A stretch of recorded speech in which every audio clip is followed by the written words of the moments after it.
to have sold their souls, and they've sold Harry's family down the river.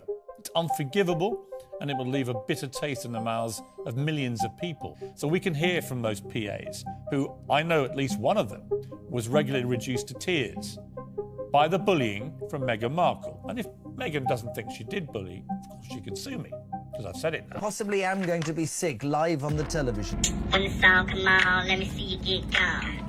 Baby mama, this shot's all been... Meghan Markle has posted a cringy video of her and Prince Harry dancing in a hospital. I don't hate them, right? What I'm sick to death of is them talking about privacy but not actually really wanting it. We've got a clip to show that. We do. Let's have a look. Oh, God, it looks like a lap dancing club with pregnant women. He's also dancing in front of the camera. I don't think I've ever twerked in my life. You mate. must have. Really? I genuinely mean that. If there's any footage that ever comes out of me twerking, I'll pay for all your pints one night. How about that? This is the exact same time they were calling for privacy. It's the exact same time saying we don't want any more media attention on us. We're sick to death. But now times have changed, haven't they? I think they think they're having a reset. They think they're having a popularity turn in their favour. The problem is the rest of the world doesn't agree. Meghan Markle's name is trending again. Big surprise, right? But this time, it's not because of some new project or an appearance that charmed the press. Nope, it's all going downhill and fast.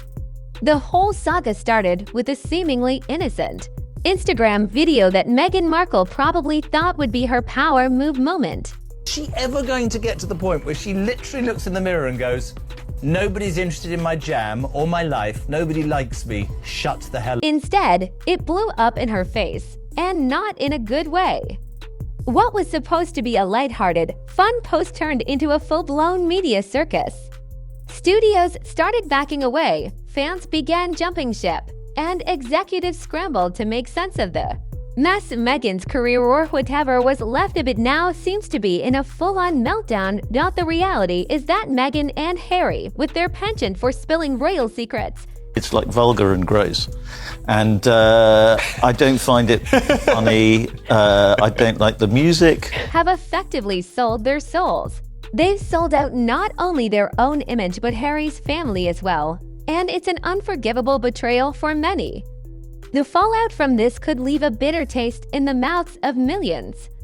There are whispers and murmurs, some of them coming from within the palace itself, from those who've had the misfortune of working closely with Meghan. And one thing is clear: people who worked for her, including at least one personal assistant, have shared how the job was often emotionally overwhelming. Reports of bullying. Prince Harry is a prince of the realm. You imagine the centuries of history and tradition in this country, the respectful organisations that he was or is an ambassador of, the military, and you're behaving like that and happy to release it in public. I mean, it's just so demeaning. From Meghan have surfaced, and while she denies such claims, the damage to her image is already done. Let's rewind for a moment. Meghan posted a video that was supposed to be empowering, a fun and relatable moment about motherhood. At least, that's how she pitched it. She wanted to showcase her sense of humor, remind the world of her charm, and show that despite everything, she's still relevant. But what actually landed on the screens of millions of people wasn't what she expected. No. These two talk about privacy, and one of the most private moments I of couldn't their agree lives. more. That's what I was saying to Bev earlier. Just before you're going to give Just before birth. they give birth to their little baby girl, they're sharing those images to promote brand Meghan. And this is a woman, Jonathan, who's always going on about the press invading her privacy. She's invaded her own privacy. Instead of a charming and witty video, the whole thing reeked of try-hard energy, complete with awkward dance moves and what appeared to be a baby bump that raised more questions than it answered. The reaction was swift. It wasn't just the typical trolls on the internet. Actual executives from Netflix and Paramount reportedly started to panic. Netflix, where Meghan had launched her docu-series with Love, Meghan, found itself in the middle of a PR nightmare. On your terms, if we accept your framing that she's doing this retention, well, why do you keep giving it to her then? If all she wants is for people on television to talk about her and to drive clicks to her social media, then you are doing exactly what she wants. The best thing you could possibly do is to ignore her and not give her the publicity she craves. If this is your framing. Greg Peters, the CEO of Netflix, apparently wasn't too impressed with the video. According to reports, he pushed back hard behind the scenes. Even Ted Sarandos, Netflix's CEO, who had previously shown more support for Meghan, began to second-guess his position. When you have a platform like Netflix with a massive global reach, you can't afford to have the brand look foolish, and Meghan's recent antics have had that effect. Meanwhile, Paramount, perhaps anticipating more backlash. The minute you sign a $100 million deal with Spotify and now you're posting yourself twerking, oh, this is getting worse, this video. Didn't waste any time. They completely cut ties with her. Other studios followed suit, quietly distancing themselves from Meghan and Harry, fearing that they might be caught up in the ongoing drama. It's like everyone in Hollywood finally woke up to the reality that whatever magic Meghan once had is gone. And that cringeworthy video was the final confirmation. Her public image, which at one point seemed like an asset, has now become a liability. But Meghan didn't just stay quiet.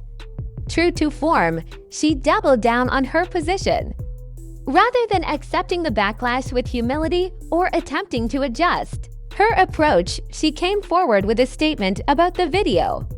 She said it was meant to prove herself to the world, especially to the critics who doubted her abilities as a mother. She wanted people to know that motherhood didn't steal her sense of humor or her personality, that she still has fun, still has something to say, and most importantly, she deserves to be heard. She didn't just want to be seen as a royal or as an actress. She wanted to show that she could still be relevant on her terms. However, as we all know, just because you say something with conviction doesn't mean people will buy into it. The internet saw a woman trying too hard to be quirky and inspirational at the same time, and it just didn't land. If anything, it backfired. Even some of her most loyal fans, the ones who had once defended her in the past, were left scratching their heads. You could almost hear them thinking, wait, this is what we've been supporting. And with the fate of With Love Meghan season 2 hanging in the balance, it's safe to say the backlash had a ripple effect. Test screenings for the new season of her series reportedly didn't go well. In fact, they were described as disasters, with many viewers saying the show was hollow, self-indulgent, and tone-deaf. Even Meghan's most loyal fan base, the ones who had championed her through thick and thin, were no longer impressed. Netflix found itself in a crisis, struggling to understand how a show could flop so hard when the star was someone with such a high profile. Season 2, which was supposed to reignite interest in her brand, might just end up being the final nail in the coffin. It gets worse. Meghan is still pushing forward as if the world is still enamored with her. She insists that this is all just a misunderstanding and that she's still on a mission to teach the world something important. Meghan recently appeared on a podcast where, in true Meghan fashion, she began referring to herself in the third person, saying, "The world hasn't seen the real Meghan yet." It's clear that she believes this entire saga is some kind of emotional coming-of-age story for her, but the reality is far from it. She's digging herself deeper into a hole, refusing to acknowledge the fact that her public image isn't what it used to be, instead of recognizing the backlash with any sense of self-awareness. Meghan has clung to the narrative that the problem isn't her, it's the world that doesn't get her.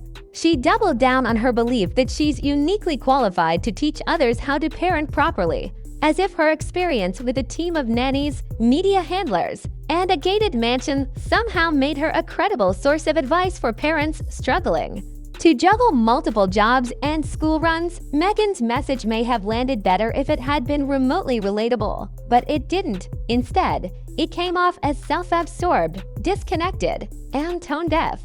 She has clearly failed to recognize that her audience isn't interested in abstract lectures on parenting. They want to hear from someone who truly understands their struggles, not from a woman who has the luxury of hiring help and living in a world of privilege. The Netflix debacle continues to unfold, with insiders revealing that Meghan has been pressuring Ted Sarandos to greenlight a third season of With Love Meghan, even though the second season hasn't even aired yet and is already facing major issues. Some speculate that there might be something more going on between Meghan and Sarandos, though nothing has been confirmed. Meanwhile, Greg Peters, who seems to have had enough, is reportedly rallying Netflix's board to distance themselves from Meghan entirely from a business perspective. It's hard to argue with this move. Why continue investing in a show that can't even hold the interest of its core audience? All of this turmoil is taking a toll on Meghan's public image. Once the darling of the media, she's now become a punchline on late-night shows. Her social media posts, once filled with heart emojis and words of praise from her supporters, are now flooded with criticism. The comments that used to cheer her on are now calling her out for being fake, preachy, or out of touch. And then, of course, there's the baby bump. It was the subject of much scrutiny, with people pointing out how odd it looked, how the shape kept changing, and how the positioning seemed off. This only added fuel to the fire. Conspiracy theories ran rampant online. Was it real? Or was it some kind of stunt? Regardless of the truth, the damage was done. People were no longer looking at Meghan with sympathy. Instead, they were questioning her honesty. And once that doubt creeps in, it spreads like wildfire. Despite all of this, Meghan remains defiant. She insists that this is her truth, that this is how she chooses to express herself, and she refuses to be silenced by her critics. But here's the thing, no one is trying to silence her. They just don't want to hear it anymore. There's a big difference between being silenced and simply being tuned out. Right now, Meghan is being tuned out loudly, and there's no amount of defiance that will change that. Meghan's defiance has only increased, though. She recently appeared on another podcast-style monologue, just her talking into a microphone for nearly an hour. No interviewer, no questions, just a stream of consciousness. She talked about how the world hadn't seen the real Meghan yet, as though she was setting up some kind of dramatic character arc. This, however, only fueled the perception that she's disconnected from reality, more interested in her own narrative than in addressing the concerns of the public. People no longer see her as the misunderstood hero. They see her as someone who refuses to accept that her moment in the spotlight is over. Instead of stepping back, reassessing, and possibly coming up with a new, more relatable approach, she's pressing on as if everything will somehow resolve itself. It won't. There's no grand redemption arc on the horizon for Meghan Markle. What's unfolding isn't a story of personal growth or public sympathy. It's the slow collapse of a public figure who doesn't understand the importance of reading the room. The slow, inevitable unraveling of Meghan Markle's image is unfolding before our eyes. And no matter how hard she tries to grasp at her fading relevance, it seems like the moment has passed.